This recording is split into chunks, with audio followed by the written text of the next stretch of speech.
அது திமுகவுக்கு சாதகமான 8/4/2026. இதில் பக்கம் 9 இதில் அழகா சொல்லியிருக்கிறாங்க. கேரளாவை மையப்படுத்தி பல்வேறு வளர்ச்சி குறியீடுகள், கேரளாவின் நிலை என்ன என்பது பற்றி ஒரு கட்டுரையே வெளியிட்டிருக்காங்க. அதில் முன்னணியில் உள்ள பிற மாநிலங்களை பற்றி கூறப்பட்டுள்ளது. அதில் பார்த்தீங்கன்னா 2 இடம் தான் முதலிடம். திமுக 2 இடம் தான் முதலிடம். எப்படி மக்கள்கிட்ட ஏமாற்றுறாங்க பாருங்க. அனைத்து இந்திய அண்ணா திராவிட முன்னேற்ற கழக அரசு இருக்கின்ற பொழுது டபுள் டிஜிட்ல பொருளாதார வளர்ச்சி இருந்தது. அதில் முதன்மை துறை என்பது வேளாண்மை துறை. இந்த வேளாண்மை துறையில் இந்த அரசாங்கத்தில் 3.5% தான் இருக்குது. இதே நிலையில் அனைத்து இந்திய அண்ணா திராவிட முன்னேற்ற கழக அரசு கொரோனா காலத்தில் 5.5% கொரோனா காலத்திலே வளர்ச்சிது வேளாண்மையில்.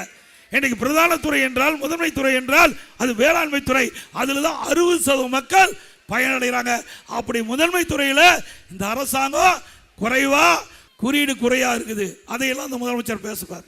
ஏன் 22, 23 கிடையாது, 23, 24 கிடையாது, 24, 25 கிடையாது, ஏன் இப்போ மட்டும் சொல்றீங்க?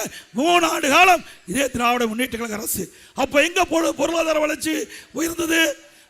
இன்றைக்கு தினம் அனைத்து இந்திய அண்ணா திராவிட முன்னேற்ற கழக ஆட்சியில் போடப்பட்ட புரிந்துணர்வு ஒப்பந்தங்கள் இன்றைக்கு தொழிற்சாலைகள் ஆகி உற்பத்தி தொடங்கி அதனால இரட்டலைக்கு அடைந்திருக்குது என்பதை இந்த ஸ்டாலின் புரிஞ்சுக்கிட்டா பரவாயில்ல. அவருக்கு தான் புரியறதுக்கு சக்தியே இல்லையே. இருந்தால் தானே புரிஞ்சுக்க முடியும்.